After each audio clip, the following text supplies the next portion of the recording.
So, hello everyone. Today we will discuss one more topic, EXT 501 gender mainstreaming.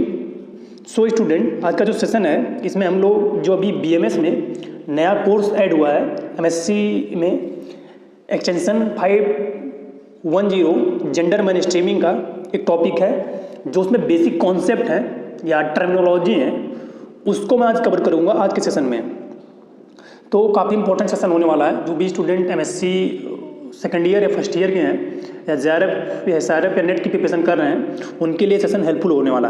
Basically जो gender है वो concept हम लोग समझते हैं, इसकी ब्रीफ हिस्ट्री देखते हैं कि जैसे कि आप देख सकते हैं कि जो वुमेन का जो कॉन्स्टिट्यूट है या अपने टोटल पॉपुलेशन की हाफ पॉपुलेशन वुमेन पाई जाती है और 75% वो सोसाइटी के डेवलपमेंट में वर्क करती हैं. बट उनको क्या है कि जो जॉब दी जाती है वो 25% ही उनके रोल को डिफाइन होता है. ये अकॉर्डिंग टू सेंसस 2011 के बेसिस पे है. और नियरली 98 मिलियन जो वुमेन है इंडिया में वो एग्रीकल्चरल जॉब करती हैं. बट क्या है कि वो दूसरे के फॉर्म पे, उनका खुद का फॉर्म नहीं है, दूसरे के फॉर्म पे अपने जॉब्स को या एज ए एग्रीकल्चर लेबर्स के रूप में वो सर्विस देते हैं. और जो उनका मेनली इंगेजमेंट है एग्रीकल्चर में वो कॉटन क्रॉप में हो गया, टी में हो गया, ऑयल सीड में हो गया, वेजिटेबल प्रोडक्शन में इनका मेजर रोल है. जैसे ऑल दीज वर्क में इन सभी क्रॉपों में इनके इंटेंसिव वर्क जो होते हैं अनस्किल्ड नेचर में होते हैं, जिसको क्या है कि हमको स्किल में कन्वर्ट करने की ज़रूरत है. और जो इनके वर्क हैं उनको एक आइडेंटिफाई करके उसके अकॉर्डिंग इनको ट्रेनिंग एंड इनके स्किल को डेवलप करने की बहुत ज़्यादा नीड है अकॉर्डिंग टू सेंसस 2011. तो बेसिकली इसी को डिस्कस करेंगे आज वाले सेशन में हम लोग. तो जो फर्स्ट टाइम पे जेंडर कॉन्सेप्ट था वो हमारे जेंडर कॉन्सेप्ट को जो दिए थे वो एक एन ओकले साइंटिस्ट थे. उन्होंने जेंडर कॉन्सेप्ट को इंट्रोड्यूस किया था. तो स्टार्ट करते हैं हम लोग. बेसिकली जेंडर क्या होता है. तो जेंडर क्या है, basically the term gender refer to male and female. तो जो टर्म जेंडर है वो किसको इंक्लूड करता है, मेल और फीमेल को. The concept of gender here refers to socially and culturally constructed characteristics and norm which are them attributed to the different biological sexes. तो जो जेंडर टर्म है वो कैसे कॉन्स्टिट्यूट होता है, वो सोशली और कल्चरली कंस्ट्रक्टेड टर्म है. मतलब ये अकॉर्डिंग टू योर वर्क के बेसिस पे, अकॉर्डिंग टू योर कल्चर के बेसिस पे, according to your social characteristic के बेसिस पे जेंडर टर्म को डिफाइन किया जाता है. जबकि जो सेक्स टर्म है वो on the basis of physical appearance के बेसिस पे डिफाइन किया जाता है. तो ये मेजर डिफरेंस है सेक्स एंड जेंडर टर्म में. जेंडर क्या है कि सोशली एंड कंस्ट्रक्टेड टर्म है, जबकि जो आपका सेक्स टर्म है वो on the basis of physical appearance के बेसिस पे है. Next, gender and sex. तो basically people have been misuse these two concept. तो बेसिकली इन दो टर्मों के बीच में जो लोगों को आइडिया नहीं होता या मेजर डिफरेंस नहीं पता होता, they look similar which in the real sense are different. ये दोनों सिमिलर तो लगते हैं बट जो रियल में इनका सेंस है या जो मीनिंग है वो डिफरेंट है. The similarity exist because both of them involves human characteristics. और सिमिलरिटी का जो मेन रीजन है क्योंकि दोनों टर्म ह्यूमन कैरेक्टरिस्टिक्स को रिप्रेजेंट करते हैं. इस वजह से जैसे वो क्या है कि सेक्स जो है वो आपका फिजिकल अपीयरेंस के बेसिस पे दिया जाता है और जेंडर टर्म आपके socially and culturally constructed work के बेसिस पे आपको दिया जाता है. तो हम लोग डिफरेंस देखते हैं. जैसे जेंडर देखिए, if the difference exist between male and female in the social and psychological basis. And sex क्या है, is the biological difference between male and female. तो ये फिजिकल अपीयरेंस के बेसिस पे आपको सेक्स टर्म मिलता है. और जो जेंडर है आपके ड्रेसिंग पैटर्न के बेसिस पे या आपके कल्चर के बेसिस पे या आपके वर्क के बेसिस पे आपको दिया जाता है. Next, gender issues. तो जेंडर इश्यूज में क्या है कि सबसे पहला इक्वलिटी टर्म आता है. जैसे प्रेजेंट टाइम पे जो गवर्नमेंट का मेन फोकस है वो जेंडर इक्वलिटी लेके आना हमारे सोसाइटी में. जेंडर इक्वलिटी का मतलब जैसे अभी मैंने बताया कि जो फीमेल होती हैं वो बहुत से हाउस मैनेजमेंट प्रैक्टिसेस हो गई या कल्टीवेशन प्रैक्टिसेस में हो गई, उनका कंट्रीब्यूशन 75 या 80% 90% होता है. जैसे आप इंटर कल्चर में देखेंगे फीमेल जो फार्मर होती हैं या फीमेल लेबर का 87% कंट्रीब्यूशन है. एंड हार्वेस्टिंग में 85% contribution according to data NRCWE Bhubaneswar की. नेक्स्ट क्या है कि उनका जैसे स्टोरेज में क्या है 95% उनका कंट्रीब्यूशन है। नेक्स्ट आपके वीडिंग में हो गया, वीडिंग में भी 85-89% उनका कंट्रीब्यूशन है। बट ये जो कंट्रीब्यूशन है इसको उतना हमारी सोसाइटी उसको एक्सेप्ट नहीं करती है on the basis of their perception, क्योंकि एज ए फीमेल को जो रिप्रेजेंट किया जाता है अपने सोसाइटी में वो शुरू से उसके साथ डिस्क्रिमिनेशन किया गया है, चाहे वो इक्वल वेज में हो गया चाहे इक्वल अपॉर्चुनिटीज़ में हो गई। तो उसी गैप को फुलफिल करने के लिए जो गवर्नमेंट प्रेजेंट टाइम पे जो मोटो चला रही है या डिफरेंट प्रोग्राम चला रही है फीमेल के कंट्रीब्यूशन को इंक्रीज करना एग्रीकल्चरल प्रैक्टिसेस में या हर सेक्टर में फीमेल को अपॉर्चुनिटी देना equal as in comparison to male, ये जेंडर इक्वलिटी होता है basically. Gender equality is the not a women issue, it is a human issue, it affect us. तो जेंडर इक्वलिटी कोई वुमेन का issue नहीं है, ये किसी एक ह्यूमन मतलब एक मानवता का इशू है जिसमें क्या है कि सबको इक्वल चांस मिलना चाहिए। For many year the world has been experiencing sexual discrimination between male and female, mostly womens are discriminated and oppressed in most nations. Different nations are aware of this problem and they have started deal with it. The concept of gender does not intend to describe human right but humanity. मतलब कहने का मतलब ये human rights को represent नहीं करता है, humanity मानवता को भी रिप्रेजेंट करता है कि किसी के साथ डिस्क्रिमिनेट नहीं होना चाहिए, सबको बराबर का मौका मिलना चाहिए। तो ये चीज़ होती है। नेक्स्ट क्या है कि डिफरेंट जेंडर कॉन्सेप्ट कौन कौन से हैं। तो कॉन्सेप्ट में हम लोग देखेंगे कि जेंडर बैलेंस क्या है, रोल्स क्या है, ब्लाइंडनेस क्या है, डिस्क्रिमिनेशन क्या है, स्टीरियोटाइपिंग क्या है, इक्विटी क्या है, एनालिसिस क्या है, मैनस्ट्रीमिंग क्या है, जेंडर ऑडिटिंग क्या है, ये सबको कवर करेंगे। तो बेसिकली फर्स्ट पहला का हमारा कॉन्सेप्ट है जेंडर स्टीरियोटाइप या स्टीरियोटाइपिंग। तो स्टीरियोटाइपिंग्स ऑलरेडी आपने टर्म सुना होगा, स्टीरियोटाइप आप टाइप की आपकी पर्सनालिटी है, या स्टीरियोटाइप बेसिकली क्या होता है कि एक रेजिस्टेंट होता है जो अपना माइंड सेटअप पहले से बना लेता है। स्टीरियोटाइप आदमी कैसे बनता है, अकॉर्डिंग टू देयर परसेप्शन की बेसिस पे। आप किसी के बारे में पहले से नहीं जानते, आप अपना माइंड सेटअप बना लिए कि इसका ये कैरेक्टर है या इसका ये पर्सनालिटी या बिहेवियर है, तो आप स्टीरियोटाइप पर्सन हो जाते हैं, रेजिस्टेंट हो जाते हैं, किसी भी अपने सुपीरियर को आप एक्सेप्ट नहीं कर पाते। It is the way man and women are portrayed in the society, they include how man are perceived as well as women. This situation resulted in inferiority complex to women. तो कहने का मतलब ये mind setup आपका बन जाता है कि जो वुमेन है वो इन्फीरियर है इन कंपेरिजन टू मेल। तो इस वजह से आपकी परसेप्शन आपके अंदर फॉर्मेशन हो जाता है और आपका एक स्टीरियोटाइप पर्सनालिटी बन जाती है on the basis of traditional जो प्रोग्राम चले आ रहे हैं, मेथड चले आ रहे हैं, उसी के बेसिस पे।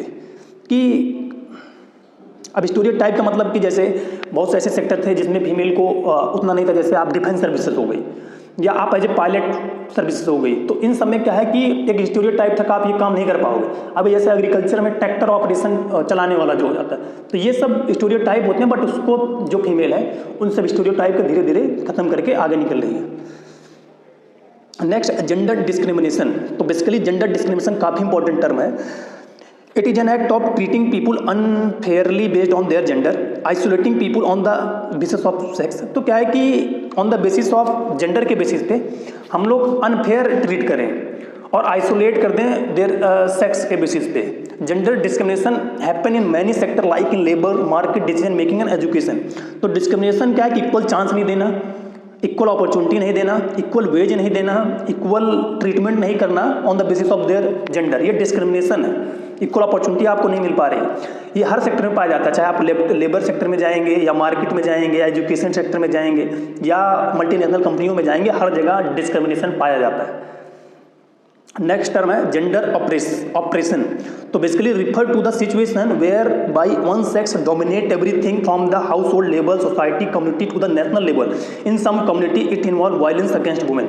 तो कहने का मतलब ये ऐसी सिचुएशन होती है जहाँ पे एक सेक्स या चाहे मेल हो चाहे फीमेल है वो डोमिनेट करता है दूसरे सेक्स के ऊपर, चाहे वो आप हाउस से स्टार्ट करेंगे, चाहे कम्युनिटी से स्टार्ट करेंगे, चाहे स्टेट से, चाहे नेशनल लेवल पे। अभी देखिए जो घटना हुई थी सेम इसका एग्जांपल है। तो इसका ऑपरेशन में मतलब है क्या कि एक सेक्स जो है दूसरे ऊपर जब दूसरे के ऊपर डोमिनेट करे तो वो जेंडर ऑपरेशन है और ये रिस्पॉन्सिबल होता है वायलेंस के लिए किसी भी सोसाइटी में। नेक्स्ट हमारा टर्म है gender roles. Gender roles basically क्या होता है, refer to the defined activity which can be performed by an individual according to his or her sex. तो ये एक एक्टिविटीज़ होती है जो पहले डिफाइन होती है on the basis of their sex के, कि ये मेल का वर्क है, ये फीमेल का वर्क है। जैसे पहले से ट्रेडिशनल में घरों में चले आ रही थी कि जो मेल होता है उसके ऊपर बाहर से धन अर्जित करने का या फैमिली की जिम्मेदारी होती थी, जबकि फीमेल जो होती टोटल मैनेजमेंट करती थी, फैमिली को संभालती थी, चाहे वो परिवार के सदस्य हो गए या बच्चे उनको। तो वो क्या है, ये जेंडर रोल्स होते थे। नेक्स्ट क्या है कि gender roles differ from one society to another, ये हर सोसाइटी के अलग अलग होते हैं। Basically it is division of labour according to sex. In most society, the role of women can be seen in domestic duties, while men in political and other useful economic activity. Already मैंने इस example को बता दिया आपको। Next क्या है कि gender blindness, ये भी काफ़ी इंपॉर्टेंट टर्म है। जेंडर ब्लाइंडनेस बेसिकली क्या है, तो it is an ability of a society to understand और perceive that there are different roles and responsibility which are supposed to be perform by both man and women. It is a situation whereby the society does not know that all activity can be done by both men and women. तो कहने का मतलब gender blindness ये है कि जब आप किसी के टैलेंट को या उसकी जो कैपेसिटी है उसको पहचान ना पाएं, आप ब्लाइंड में अंधापन या उसके साथ डिस्क्रिमिनेशन हो रहा है, आप उसको ना मतलब देख के भी अनजान बने हुए हैं, तो वो ब्लाइंडनेस बोली जाती है। कहने का मतलब जैसे आप पहले एयर होस्टेस होता था या भी पायलट वाले जो सर्विसेज होती थी सिर्फ मैन तक वो सीमित थी, पहले से बन जाता था कि फीमेल उसको नहीं कर पाएगी। वो ब्लाइंड आप जानते थे कि कर लेगी, ऐसा नहीं कि डिफिकल्ट वर्क है, तो इसी वजह से उसको ब्लाइंड बोलते हैं। मतलब आप किसी कैपेसिटी है उसको जान के भी अंधे बने रहे। नेक्स्ट टर्म हमारा gender balance. Basically gender balance क्या है, it is a state where there is equal access to social and economic needs between man and women. तो इक्वल चांस मिलता है दोनों को, मेल और फीमेल को। जेंडर बैलेंस वही होता है। Tanzania is a trying to implement gender balance through leadership, employment, opportunity, education and inheritance of natural resources. तो तंजानिया कंट्री है वो इक्वल चांस देके, चाहे वो लीडरशिप में हो गई चाहे एम्प्लॉयमेंट में, उसका सबसे अच्छा एग्जांपल वो कंट्री उन्होंने बैलेंस कर लिया अपने जेंडर को। और दूसरी भी जो कंट्रीज हैं डेवलपमेंट में, डेवलपमेंट वाली जो कंट्री हैं अपना जो अभी डेवलपमेंट कर रही हैं वो भी ट्राई कर रही हैं जेंडर बैलेंस करने का। Next gender equity. Basically gender equity क्या है, refer to the process being fair to both man and women based on their principle of fairness and justice which can lead into gender equality.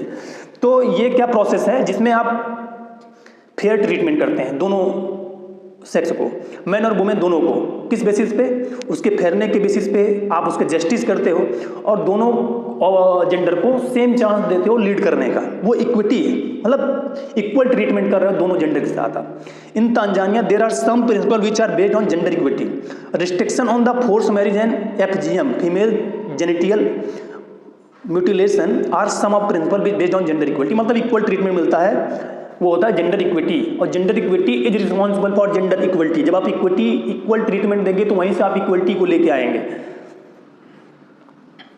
Next आपका आ जाता है gender equality.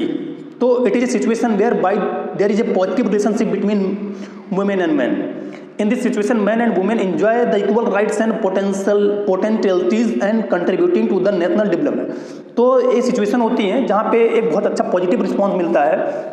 जब आप equity लेके आते हैं तो इक्वलिटी दोनों जेंडर को फील होती है और मैन और वुमेन दोनों साथ मिलकर वर्क करते हैं सेम अपॉर्चुनिटी पे, जिससे क्या है कि उनको इक्वल राइट्स मिलता है, उनकी पोटेंशियल का यूज होता है और वो इक्वल कंट्रीब्यूट करते हैं किसी भी नेशन को बिल्ड करने में। ये क्या जेंडर इक्वलिटी है आपकी बेसिकली। नेक्स्ट हमारा टर्म आता है जेंडर एनालिसिस। जेंडर एनालिसिस क्या है, it is a process of making exploration and highlighting on the relationship exist between man and women in A given society. तो ये प्रोसेस है जिसमें हम लोग एक्सप्लोर करते हैं या हाईलाइट करते हैं रिलेशनशिप के मैन और वुमेन के, जो एक सोसाइटी में दिया होता है। Through data collection and analysis the relationship exist between man and women will be realised and more steps might be made to ward gender equality. तो जेंडर एनालिसिस हम डेटा कलेक्ट करते हैं कि सोसाइटी में प्रेजेंट टाइम पे women की situation क्या है, उस बेसिस पे हम लोग प्रेडिक्शन करते हैं। जैसे जेंडर एनालिसिस आप देखेंगे तो जेंडर एनालिसिस में जेंडर सेंसिटिव प्लानिंग में कि आपका आइडेंटिफाई एंड प्रायोरिटी इशूज़ क्या हैं, एम्स और ऑब्जेक्टिव क्या है, जेंडर एनालिसिस में देखते हो। इम्प्लीमेंटेशन स्ट्रेटजी को चेक कर सकते हैं, मॉनिटरिंग एंड इवैल्यूएशन को इंक्लूड करते हैं। ये सब जेंडर एनालिसिस से डेटा कलेक्ट करके सिचुएशन का पता लगाते हैं आप। नेक्स्ट जेंडर मेन स्ट्रीमिंग, जो आपका टाइटल है gender main streaming. It is the process of integrating gender perspective into policy state as a strategy mainstream intent to promote equality between men and women। तो gender मेनस्ट्रीमिंग क्या है कि जब equity आप ले आए, इक्विटी से इक्वलिटी आई, इक्वलिटी से जेंडर मेनस्ट्रीमिंग हो जाती है। मतलब यहाँ पे दोनों जो जेंडर होते हैं, चाहे वो मेल हो चाहे फीमेल हो, इंजॉय करते हैं इक्वल अपॉर्चुनिटीज़ का, इक्वल चांसेस का, इक्वल वेज का, जिससे क्या है कि इनको इक्वल चांस मिलता है। जेंडर मेनस्ट्रीमिंग मतलब कोई किसी के साथ भेदभाव नहीं है, सबको एक समान देखा जा रहा है, एक समान अवसर दिए जा रहे हैं, एक समान उनको मजदूरी दी जा रही है, या एक समान सबको काम करने का मौका दिया जा रहा है। वो आपका जेंडर मेनस्ट्रीमिंग बेस के लिए।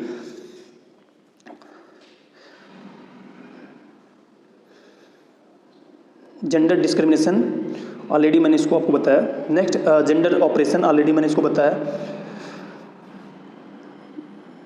नेक्स्ट जैसे कि अभी कोर्स का टाइटल था जेंडर, तो सेक्स बेसिकली क्या होता है, सेक्स ऑलरेडी मैंने आपको बता दिया। जेंडर टर्म ऑलरेडी मैंने आपको डिफाइन कर दिया है, डिफरेंस ऑलरेडी बता दिया, ब्लाइंड ऑलरेडी मैंने बता दिया। जेंडर अवेयरनेस बेसिकली ये बचा था टर्म। तो gender awareness is a understanding that there is a socially determined difference between women and man based on learned behaviour which affect their ability to access and control resources and benefit. तो gender awareness का मतलब ये है कि आप जो socially difference पहले से कॉन्स्टेक्ट हुए हमारे सोसाइटी में, आप उसके बारे में अवेयर बने और उस अवेयर होने के बाद उसको रिमूव करने के लिए एक्शन ले। ये आपका जेंडर अवेयरनेस है basically. Next gender sensitivity.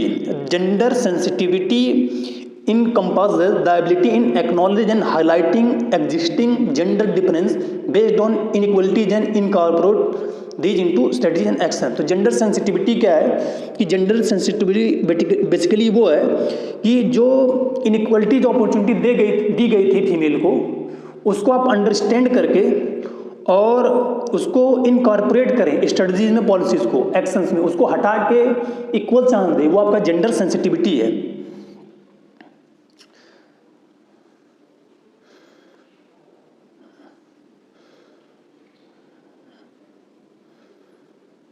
Gender issues mainstreaming already analysis मैंने ऑलरेडी डिफाइन किया। जेंडर बडगेटिंग एक टर्म आता है, gender budgeting. Gender budgeting is a powerful tool for achieving gender mainstreaming as so as to ensure that the benefit of development reach women as much as man. तो gender budgeting क्या है कि equal treatment करना, दोनों gender को same budget allocate करना, या जो पहले से बडगेटिंग मतलब है कि फाइनेंशियल एनालिसिस करना, जो पहले से उनके साथ डिस्क्रिमिनेट हुआ है उसको आप एनालिसिस करके इक्वलिटी लेके आए, वो आपका जेंडर बडगेटिंग है। नेक्स्ट जेंडर ऑडिटिंग क्या है? तो gender auditing is a part of gender budgeting process. ये बडगेटिंग का प्रोसेस है, इसमें ऑफिशियल एग्जामिनेशन होता है सभी रिकॉर्ड का, जो चाहे वो फाइनेंशियल रिकॉर्ड हो चाहे सोशल रिकॉर्ड हो, तो वो आपका जेंडर बडगेटिंग है बेसिकली। जेंडर प्लानिंग बेसिकली क्या है कि जेंडर प्लानिंग को हम प्रोसेस है जिसमें डेवलपमेंट प्रोग्राम को या प्रोजेक्ट को साथ लेके जेंडर का डेवलप करते हैं, वो जेंडर प्लानिंग बेसिकली है। फिर GGI होता है, जेंडर गैप इंडेक्स होता है, जो कि एसेस करता है गैप को जेंडर के, एक टूल है एनालिसिस करने का जेंडर गैप का। नेक्स्ट लास्ट आपका है कि जेंडर पॉलिसीज। तो जेंडर पॉलिसी बेसिकली क्या है? तो पॉलिसीज क्या होते हैं? पॉलिसीज एक टूल होते हैं किसी भी एक्शन को इफेक्टिवली कंप्लीट कराने का। तो ये जेंडर पॉलिसीज है integral part of all its organisational policies programme and project and involves building a culture that understand the issues and policies which respect diversity and gender related concern. A mere statement of policy and objective does not ensure the concern related to addressing the gender। तो gender policies basically की on the basis of gender, जब हम new action को या कार्य करने के तरीकों को या नए नए स्ट्रेटजी को इम्प्लीमेंट करें जिससे कि सोशियो इकोनॉमिक कंडीशन चेंज हो फीमेल का, या जेंडर इक्वलिटी आए, जेंडर डिस्क्रिमिनेशन को रिमूव करें, तो आपका बेसिकली क्या है कि जेंडर पॉलिसीज है। Next gender digital divide. It is a gap और inequality present between women and man regarding the access to and use of ICTs। तो जेंडर डिजिटल डिवाइड क्या है कि ये गैप है जो ICTs यूज करने में मेल और फीमेल के डिफरेंसेस को पता करता है, ये आपका जेंडर डिजिटल डिवाइड है। सो बेसिकली ये वाला जो सेशन है इसमें जो बेसिक कॉन्सेप्ट है या टर्मिनोलॉजी थे जेंडर के, उसको मैंने डिस्कस किया। अगर कुछ आपका कन्फ्यूज़न होगा या क्यूरी होगी तो आप कमेंट सेक्शन बॉक्स में राइट डाउन कर सकते हैं। नेक्स्ट वाला सेशन मैं कवर करूँगा जेंडर पे ही। आज वाला सेशन एंड करता हूँ। Thank you for listening.